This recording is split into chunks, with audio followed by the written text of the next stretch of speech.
Alors aujourd'hui, je t'amène avec moi au Parc Floral de Paris. Donc c'est un très joli parc dans le Val-de-Marne, même si il appartient à la commune de Paris.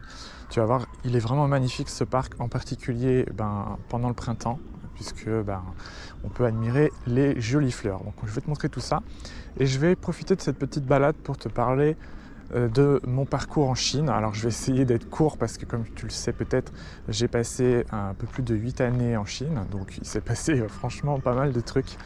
Je vais essayer de tenir ça en 10 minutes, donc n'hésite pas d'ailleurs à me dire après dans la discussion s'il y a des points qui t'intéressent le plus. Si tu veux que je développe une période en particulier, peut-être par rapport à un de tes projets, parce que tu verras que ma situation en Chine a pas mal évolué entre le moment où je suis arrivé et le moment où je suis reparti. Donc je vais essayer de te faire un petit résumé de tout ça. Donc moi en Chine, je suis arrivé, je crois que c'était en 2016 à peu près. À la base, j'étais parti donc pour apprendre le chinois, tout simplement. J'ai démissionné de mon job à Paris et je suis parti en aller simple en Chine. Donc à la base, c'était pour apprendre le chinois et j'avais choisi la ville de Kunming dans le Yunnan. Tout simplement parce que c'était une ville qui avait une bonne réputation et surtout qui avait un bon climat. Parce que ça, c'est quelque chose qu'on ne prend pas assez en compte quand on choisit une ville pour apprendre le chinois en Chine, c'est le climat. Parce que vraiment, la Chine, c'est très grand, c'est plus grand que l'Europe même. Donc tu as vraiment beaucoup de climats différents et c'est pas du tout la même expérience d'habiter dans le nord que dans le sud. Donc ça, c'est quelque chose qui n'est pas beaucoup pris en compte, je trouve, par les étudiants d'ailleurs. Petite parenthèse, si tu te poses la question sur quelle ville choisir pour aller en Chine, tu vois, les villes comme Pékin et Shanghai, bien sûr, c'est des très bonnes villes, mais c'est pas forcément la meilleure, tu vois, pour apprendre le chinois. Parce que déjà l'expérience, c'est pas vraiment authentique, tu vois, quand tu habites à Shanghai, c'est un peu comme si tu avais vécu que à Paris en France. Paris, la France, c'est pas que Paris, tu vois, il y a plein d'autres endroits très authentiques en France que Paris. Et en vérité, Paris, c'est pas vraiment la France, hein, pour y avoir vécu longtemps. C'est pas exactement pareil, c'est très international, etc. Donc, c'est pas du tout la même expérience. Bref, j'ai choisi Kunming parce que justement c'est une petite ville, enfin petite hein, à l'échelle de la Chine, et surtout parce que le climat est doux là-bas. On appelle ça d'ailleurs la ville du printemps, parce qu'il fait jamais chaud et il fait jamais froid. C'est vraiment beau ici, t'as vu? Plein de fleurs. Là c'est la meilleure période, hein. Là on est à peu près en mai-juin pour te situer. Je sais pas quand est-ce que tu regarderas cette vidéo, mais c'est vraiment la meilleure période si tu veux visiter ce parc. Voilà, donc j'ai choisi Kunming parce que c'était une ville où la vie n'était pas très chère. C'est pas du tout le même prix qu'à Shanghai par exemple. Le climat, il est très sympa. Et aussi la culture, voilà, les gens sont super cool. Et en plus, t'es pas très loin de toute l'Asie du Sud, la Thaïlande, le Vietnam. Donc si tu veux te faire des voyages, franchement, c'est une bonne région. Donc, franchement, c'était un très très bon choix. Et au début, je devais partir que pour un an, voilà, pour apprendre le chinois et voir comment ça se passe. Et comme tu t'en doutes, ça s'est très très bien passé, tellement bien que j'ai prolongé après pour une année supplémentaire. Donc j'ai fait 2 ans au total à Kunming à apprendre le chinois. Donc là j'étais étudiant, voilà, je suis parti avec un sac à dos et j'habitais en coloc avec d'autres étudiants qui apprenaient le chinois comme moi. Donc j'ai pu comme ça améliorer mon niveau. Et quand j'ai senti que j'avais un niveau suffisant, je suis parti j'ai exploré la Chine en couchsurfing. Tu as peut-être vu d'ailleurs mon journal de voyage que j'avais écrit sur le forum. Si tu ne l'as pas vu, je t'invite à aller le lire. Ça retrace l'une des expériences que j'ai pu vivre en couchsurfing. En vérité, j'en ai vécu plusieurs. Mais celle-là, elle était cool parce que je suis parti de Pékin et je suis allé jusqu'à Kunming uniquement en vivant en couchsurfing. Donc c'était marrant parce qu'il m'est arrivé plein de trucs et c'était pendant la période du Nouvel An chinois d'ailleurs, période pendant laquelle, peut-être que tu le sais, mais c'est très déconseillé de voyager pendant cette période. Évidemment, moi j'en savais rien, je suis parti un petit peu à l'arrache en me disant oh, c'est bon, on verra bien. Et en fait, c'est effectivement une galère de voyager pendant cette période. Attends, je te propose de repartir de l'autre côté. Je suis un peu perdu, c'est vrai qu'il est grand ce parc, mais je sais qu'il y a plein d'autres petits endroits cool à visiter avec des belles fleurs. Donc on va repartir par là. Donc voilà, donc 2 ans à Kunming à apprendre le chinois. Ensuite j'ai fait 1 an de voyage, où là j'ai vraiment utilisé mon chinois pour découvrir la Chine, parce que finalement en 2 ans j'étais pas allé beaucoup d'endroits, tu vois, j'avais juste fait le Yunnan, mais sinon à part ça j'avais pas vu grand chose. Et comme la Chine c'est très grand, je me suis dit let's go. Donc là j'ai visité beaucoup de régions, je suis parti notamment à Taïwan, je suis parti aussi dans le Sichuan, pas mal. Voilà, donc après un an à voyager, à faire le fou un peu à droite à gauche, il était temps de se poser un peu à un endroit et la question c'était, bon, qu'est-ce que je fais maintenant, tu vois? Est-ce que je reviens en France? Est-ce que je reste en Chine? Si je reste en Chine, qu'est-ce que je fais?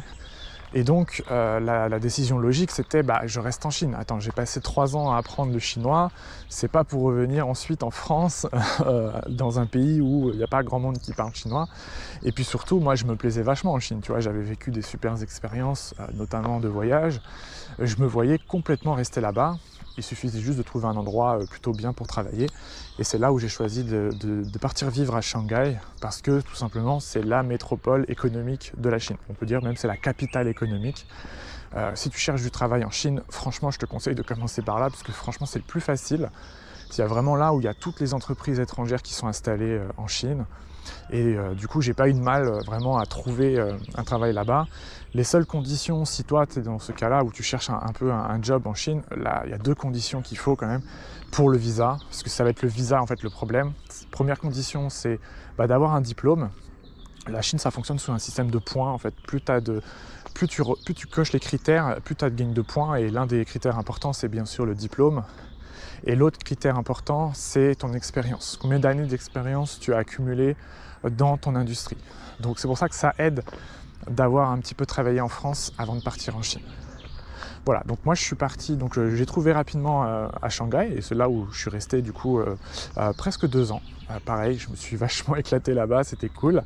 Et après je me suis marié, j'ai rencontré mon épouse là-bas, on s'est marié et on est parti déménager à Nanting. Et c'est la raison pour laquelle d'ailleurs cet été, comme je te l'ai dit dans la première vidéo, je repars à Nankin. Donc Nankin, c'est la traduction française de Nanting. Donc je repars à Nankin pour 2 mois. Donc passer les vacances, revoir la famille, revoir les amis, revoir aussi un petit peu le quartier, parce que ça fait 2 ans qu'on n'y est pas retourné. Donc on retourne là-bas. Voilà, et quand on s'est marié après, je suis resté à Nankin tout le long jusqu'au Covid. Et c'est suite au Covid qu'on a décidé de rentrer en France. Alors c'est pas que à cause du Covid, je te ferai d'ailleurs une petite capsule là-dessus. C'est pas seulement à cause du Covid, c'est surtout aussi par rapport à l'école des enfants. Parce qu'en fait, là où on habitait à Nankin, il n'y avait pas d'école internationale, ou alors il fallait aller très loin, il fallait déménager très loin. Donc dans tous les cas, on aurait dû déménager. Au début, on pensait aller à Shanghai, parce que c'est là-bas que tu as une grosse communauté française. Tu as notamment l'ancienne concession française, tu as même une alliance française là-bas, plusieurs même. Et on pensait aller là-bas. Et c'est vrai que le Covid a un petit peu changé nos plans. On s'est dit, bon, c'était pas ouf Shanghai en 2022, 2023. On s'est dit, bon, on va peut-être en profiter pour revenir en France quelques temps. Mais ça, je t'en ferai une capsule audio parce qu'il y a beaucoup de choses à dire là-dessus. Mais voilà, pour te résumer un petit peu mon parcours, donc 2 ans à étudier le chinois à Kunming.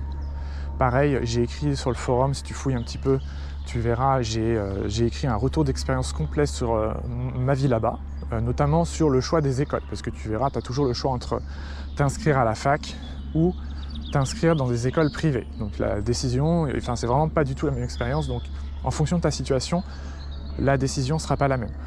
Et donc j'ai passé 2 ans à Kunming, 1 an un petit peu à vadrouiller à droite à gauche, 2 ans à travailler à Shanghai, et le reste du temps à Nankin, donc avec ma famille, mon épouse et mes enfants. Et après on est revenu en France. Voilà.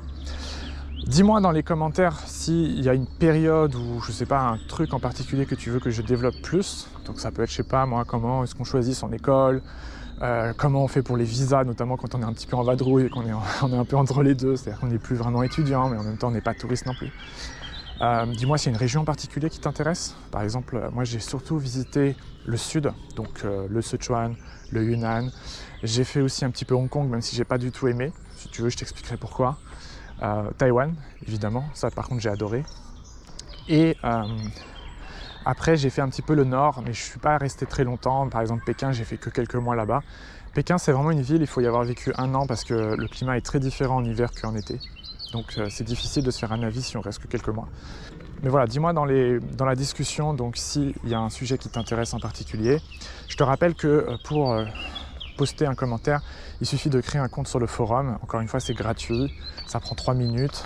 Et en plus de ça, quand tu es inscrit, tu peux avoir accès à la rediffusion de tous les cours en direct qu'on avait fait en 2020, 2021 et 2022. Donc tu as accès à la rediffusion complète, tu verras, il y a à peu près 15 heures de cours, donc franchement, ça vaut le coup. Si tu apprends la langue, c'est super intéressant. C'est gratuit, il suffit juste de t'inscrire sur le forum, d'écrire un petit message de présentation et de passer 10 minutes à lire le forum. Alors pourquoi je fais ça? Tout simplement parce que ce forum, c'est une mine d'or.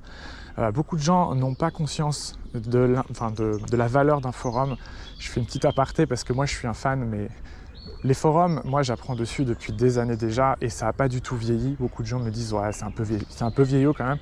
Pas du tout. La preuve, Reddit est le premier forum au monde et ça n'a jamais aussi bien marché. Il y a encore beaucoup de gens qui adorent les forums et franchement je t'encourage un petit peu à visiter ce forum. C'est pour ça que je mets dans les conditions passer 10 minutes à lire le forum. C'est pas pour t'embêter, c'est pour vraiment que tu comprennes la valeur que ça peut t'apporter. Tu verras notamment il y a des topics qui sont depuis 2020 où vraiment c'est incroyable. Par exemple les membres qui partagent leur routine d'études, ça c'est quelque chose qui vaut de l'or parce que tu peux comme ça piocher un peu à droite à gauche dans les ressources de chacun. Tu peux aussi t'inspirer des témoignages des uns, des témoignages des autres pour savoir un petit peu comment ils ont fait pour faire tel ou tel projet. Franchement ça vaut vraiment le coup de passer au moins 10 minutes à lire un petit peu ça. Voilà, donc je te dis à bientôt pour une prochaine capsule audio. Ciao.